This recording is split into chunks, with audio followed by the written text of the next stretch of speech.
Welcome back to the Retirement Key. I'm Casey Biddy, and I'm here with Justin Doback, financial advisor and a chartered retirement planning counselor at Abich Financial Services. Justin, I'm always excited to sit down with you. How are you doing today? Absolutely. We're fired up. I was just telling you, it's a little hot here. We're in the dog days of summer now, but it's a good thing to have a pool. We sure are, but we're surviving and we're also thriving, and I'm excited to chat with you today because if you joined us last episode, you know we kicked off a two-part series on Roth conversions with our buddy Joshua Barbin.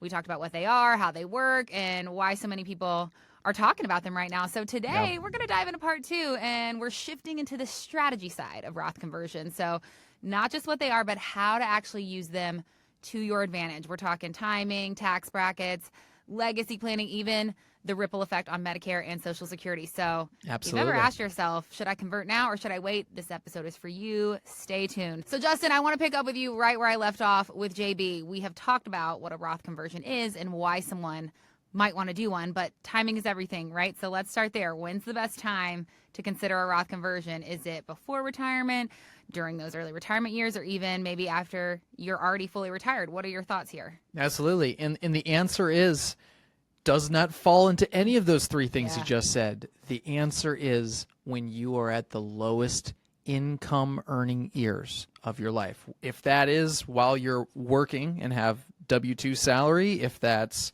in retirement when you lose that salary, but now we talk about pensions, Social Security, which is another conversation with the big beautiful bill. But there is a more complicated answer than just before, during, or post retirement. So really just want to hammer it down. It's in those low income earning years. That's when it's going to be most beneficial. Well, so that leads me to my next question, because I know you're big on using Roth conversions as a tool for long-term tax bracket management. So how do Roth conversions help people manage their tax brackets over time? What does that actually look like in practice? Absolutely. And I think it all boils down to this, and JB definitely covered this topic, is a lot of folks, yes, when you do retire, you are going to be making bunny ears less than you were during your working careers. But for the folks, especially up here in the D.C. area, right, government employees, pension income, large Social Security benefits, etc., you find that in retirement, you're actually making more taxable income than you were in your retiring years. So the conversation arises. How do I get ahead of these big tax bills in either the future or in the present right now? And it all boils down to when that income falls to the lowest amount. Now, one of the big questions I always get is, well, Justin, why can't I just convert my entire $1 million 401k today? We're in a historically low tax rate environment, and yes, that's true. But my answer is, okay, yes, you can convert every single dollar in a tax-deferred account this year. However, if you convert that $1 million 401k, guess what? That's $1 million of taxable income in one single year. Now you're in the highest tax bracket. That Roth conversion doesn't make any sense. So that's why we like building out plans, strategies, timelines around these Roth conversions, because a lot of times the easy answer is no, we won't be able to convert every single dollar in your 401k because it tactically just doesn't make sense. But by building out that structure of each year, say you are making $150,000 of income, taxable income in retirement, you're married, you're within the 22% tax bracket, but you have a little bit of wiggle room up to that top of the 22% tax bracket.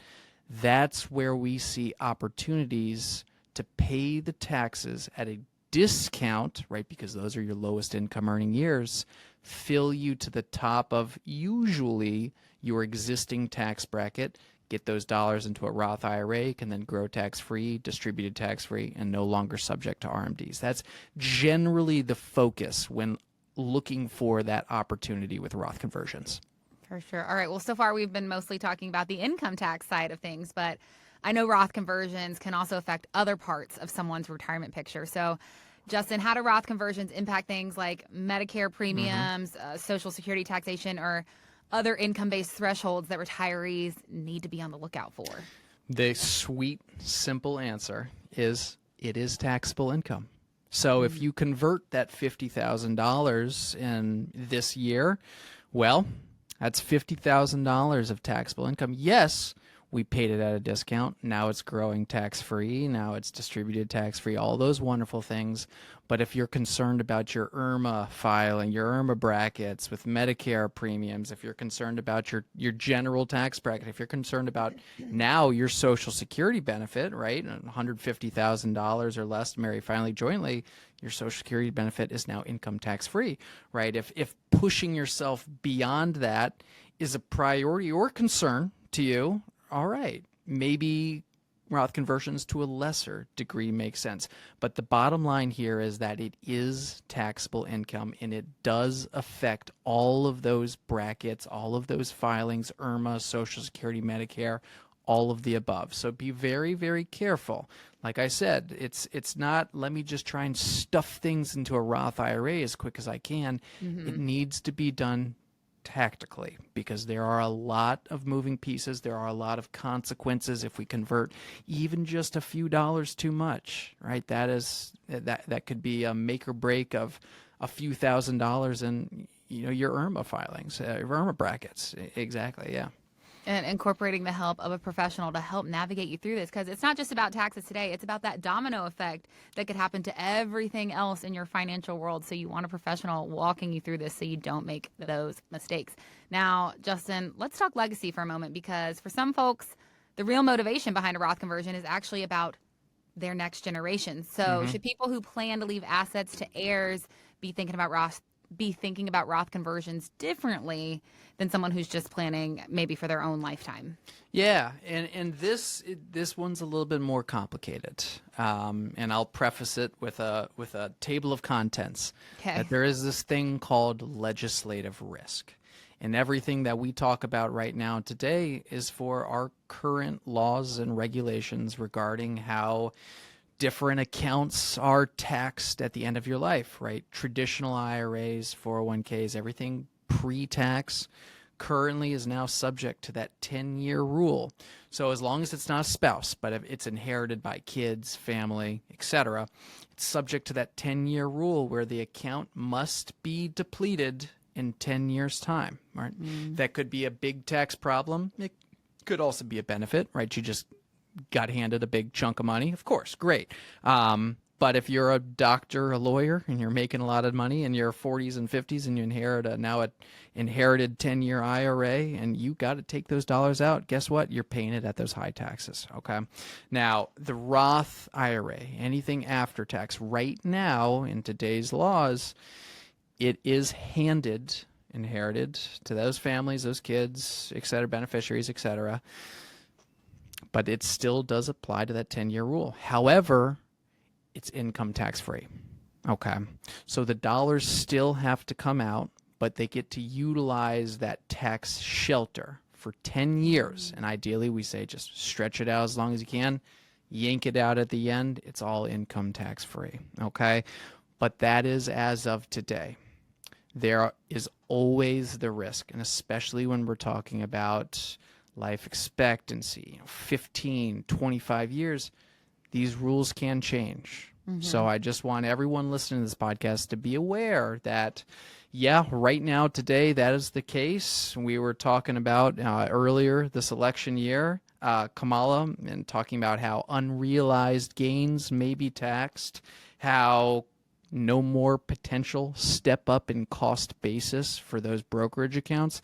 This all adds to the fire for the complication of estate and tax planning.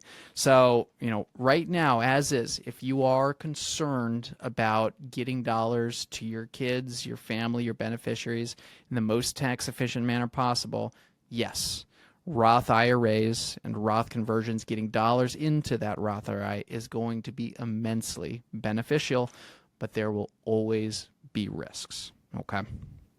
Now, before I let you go, Justin, I touched on this a little bit earlier, emphasizing the importance of incorporating the help of a professional to help walk you through this process, because this is one of those strategies where I think if you're trying to DIY it, it can really get you into trouble if you're not careful. So Talk to us a little bit more about what role a financial advisor or a tax professional plays in helping someone build a Roth conversion plan that's actually going to work for them for their specific situation.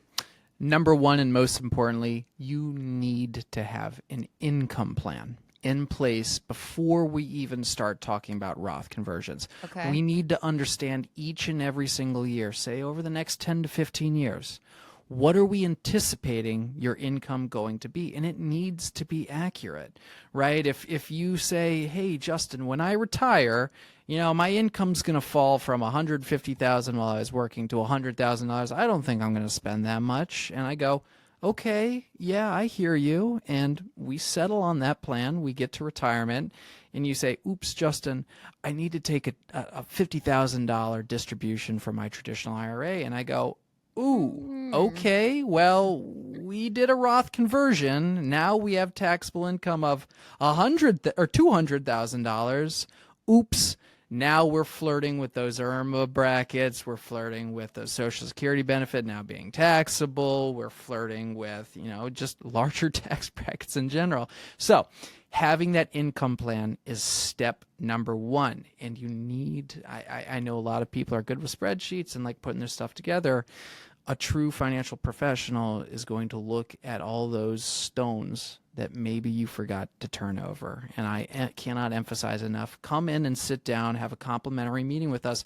Let's put together one of those income plans for you to see if Roth conversions do make sense for you. If there is an opportunity, we will send you home with that roadmap, with that layout of what years do we want to start converting? If we can convert, what are the limits? What are the minimums?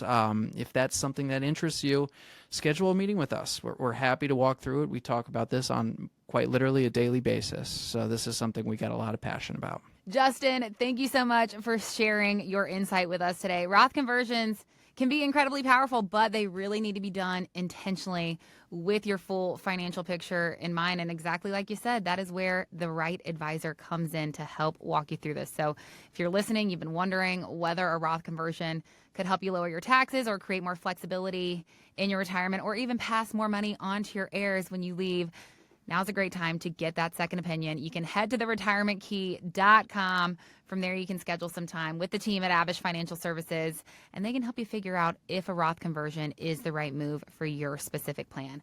That's going to wrap up our two-part series. If you missed part one, make sure you go back, give it a listen, and stick with us each week for more strategies to help you retire smart, confident, and on your own terms. For Abich Financial Services, I'm Casey Biddy, and we will see you next time. Take care, everyone.